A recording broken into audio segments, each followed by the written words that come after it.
Hi, my name is Katie Giguere. I am a sleep consultant on Kelly Murray's Sleep Squad, and today we are going to talk about appropriate schedules for 3, 4, 5, and 6-month-olds. So before we get into each specific age, I'm going to go over a couple of things that apply to all of these ages. So 3, 4, 5, and 6-month-olds. So the first thing that you want to remember for this age range is that they should be getting around 12 to 15 hours of total sleep in a 24-hour period. And this is a range, 12 to 15 hours, because every baby is a little bit different, but that's the normal range for this age. 11 to 12 of those hours should be nighttime sleep, and the rest should be during the day for naps. We want to use the shorter end of their wake window when they've had a nap that is 45 minutes or less. And we also want to use the shorter end of the wake window in the morning, so before that first nap. Bedtime should be around 12 to 13 hours after they wake up. So for example, if they wake up at 6 a.m., an appropriate bedtime could be anywhere between 6 and 7 p.m. depending on how well they napped that day. For all of these ages, you want to try to abide by the eat, play, sleep schedule. So meaning after they wake up, you want to feed them pretty shortly after. Try to wait like 10 minutes after they wake up to feed them so they don't develop an association between waking up and eating. And then after they eat, you want to keep them active. Get them on the floor, do tummy time, just make sure that they're getting some physical activity in. So when it is time to go down to sleep again, they're good and tired. You want to keep those feedings away from nap time. So you definitely don't want to feed your child to sleep. Okay, we are going to get into each of the ages now. I'm going to start with 3 to 4-month-olds. Typically at this age, they're around, 5 naps, like a 5-nap schedule. It could be a little more, could be a little less, depending on your child. But 5 naps is pretty typical for this age range. And the wake window is anywhere from an hour to an hour and a half. So it's really important to just notice what your child's sleepy cues are and just know that this is the normal range, an hour, hour and a half max is their wake time. So I'm going to give you a couple examples of some schedules for this age, so 3 to 4 months. In a perfect world, they would wake up at 7 a.m. Now I know that not all babies wake up at 7 a.m., but most babies, their biological clock, they want to wake up anywhere between 6 and 7:30 a.m. So I'm just going to give you the schedule. This is like perfect world. It's never going to happen like this, but on a very, like a unicorn day, this could happen. So 7 a.m. wake up. That first nap would be around 8 o'clock. So remember, we're staying on the short end of the wake window first. Let's say that they do an 8 to 10 nap. So it's a good solid 2-hour nap. An hour and a half later, they could take another nap. So around 11:30 to 1 would be a good, another good solid nap. That's an hour and a half. And then they might give you 2:30 to 3:30, another hour-long nap, 4:30 to 5, a little cat nap, so that's 30 minutes. And then bedtime, could be around 7:30. So this child woke up at 7 o'clock and they're going down at 7:30. And just remember, these are just example schedules. So that's like a perfect world schedule. Here's one for short naps, because I'm sure some of you that have 3 to 4-month-olds are dealing with short naps. This is the age where they might be going through the 4-month sleep regression, which means they are waking up more often. So I'm sure for some of you, short naps are an issue right now, and that's okay.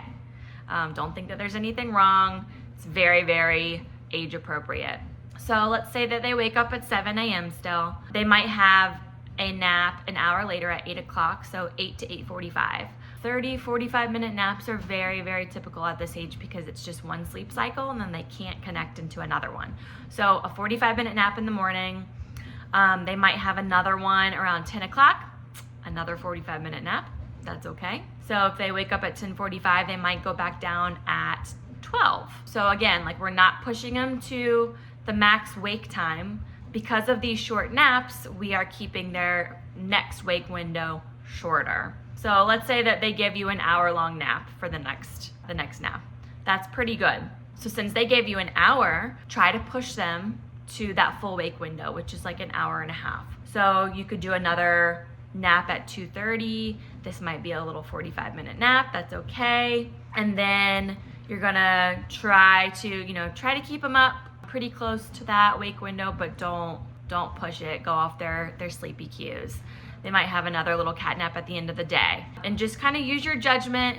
Make sure you're not pushing them too long before bedtime, because typically as the day goes along, if they're giving you short naps, they're becoming overtired as the day goes. So we want to make sure that we're putting them down, at a good time. So if it's, been short naps all day long, they might not have gotten quite enough. And so you definitely want to put them down on the shorter end of that wake window, just so they don't become too overtired. When they're overtired at night, at bedtime, they tend to fight sleep, which doesn't make sense, but that's what they do. Okay, so 4 to 5 month old. So your child's getting a little bit older. Their schedule is adjusting with their age. Their wake windows are extending. It's a slow process, but they're getting there. So typically for 4 to 5 month olds, they're on a 4-nap schedule at this point, and their wake windows are anywhere from an hour and a half to 2 hours, okay? So I'm gonna give you a couple examples. So I'm gonna give you 3 schedule examples. Again, if your child doesn't fall into any of these schedules, that is fine. Just trying to give you an idea of, what can be appropriate, and for also you to see that there is a wide variety of what is appropriate. And if you're having issues with your child, that's what we're here for. So if you need help, we would love to help you. This age, 4 to 5 months, they are going through that 4-month regression.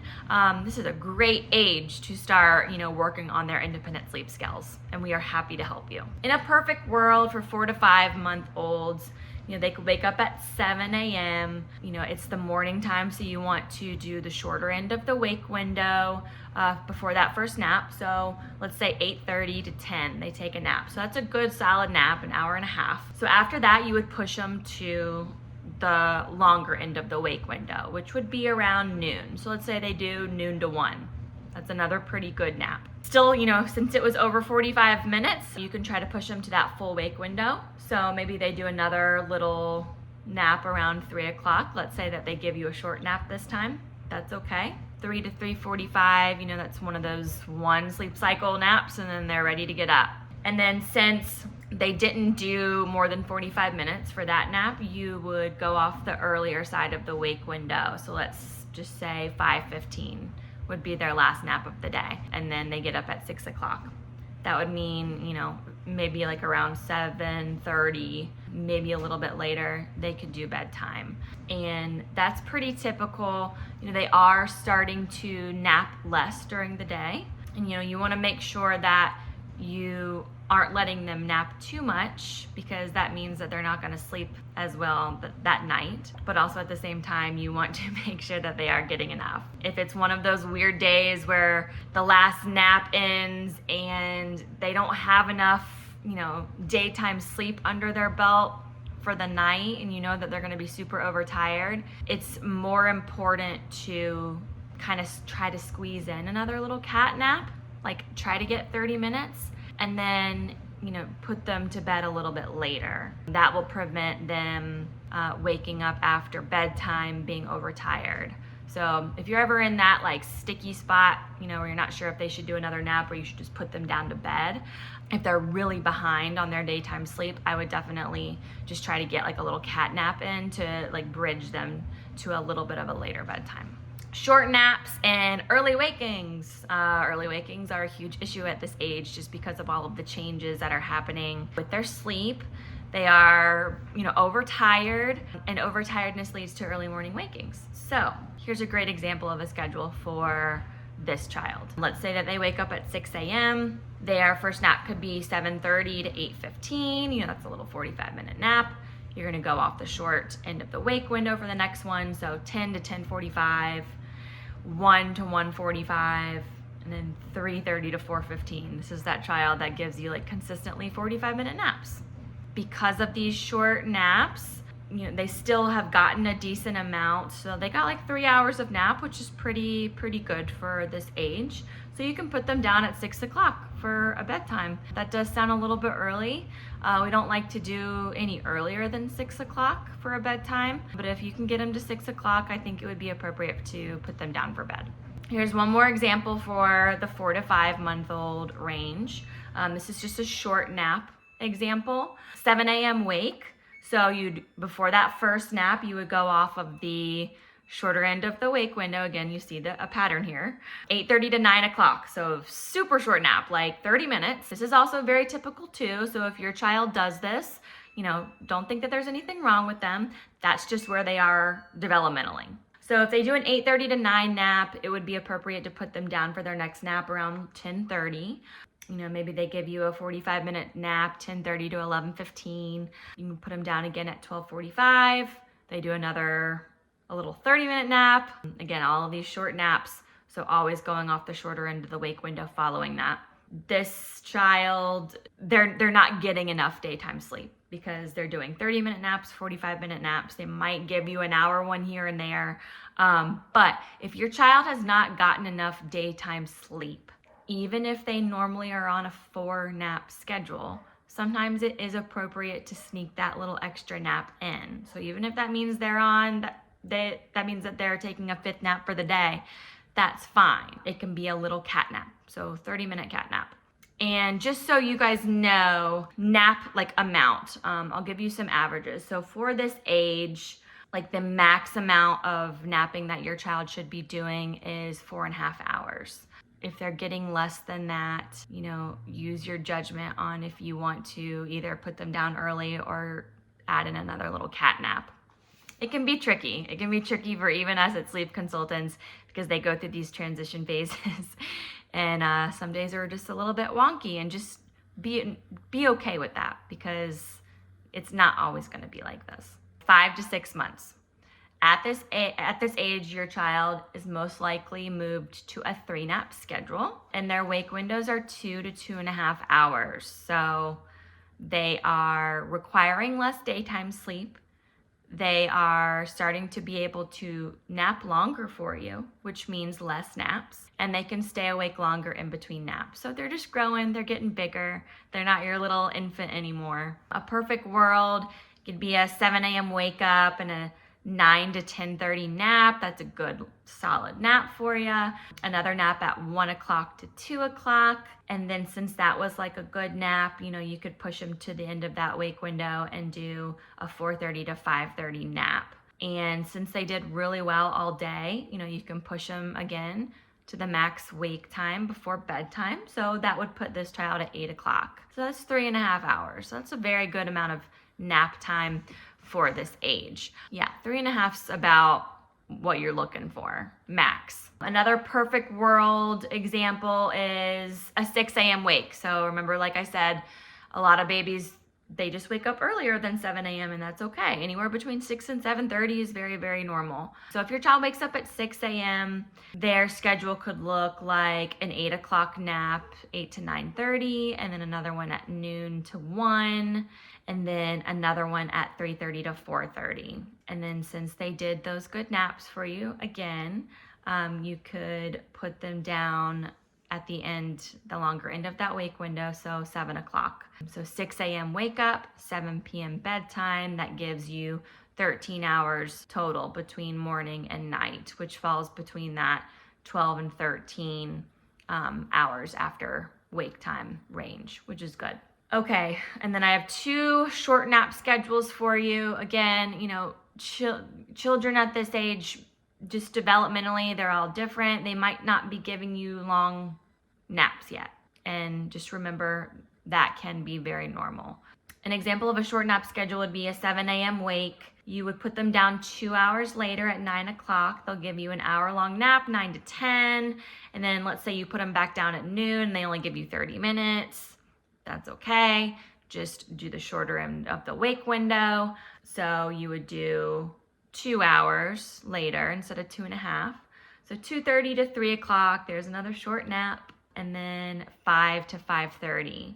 So very, very short naps that day. So if they woke up at 5:30, you could put them down at 7:30. If they are showing signs before that they're ready to go to sleep, 7 o'clock has to be bedtime, 7 o'clock has to be bedtime. And then one more example of a short nap schedule for 5 to 6 month olds is a 6 a.m. wake up time. You could do an 8 to 9 nap. And then 11 to 11:30, that's a short nap. 1:30 to 2, another short nap. And then 4 to 4:30, another short nap. So they gave you sort of a long one in the morning and then 30-minute ones for the rest of the day. At this point, it's 4:30 in the afternoon. You could keep them up for that shorter end of the wake window, which would put you at 6:30. So that means that you could put them down for bed at 6:30. We wanted to make this video for you guys because we want to let you guys know that there's a wide variety of, developmental, ages for this age range. Like, you see all of these schedules online and you think that if your child doesn't follow that schedule, there's something wrong with them. Well, no, that's not the case.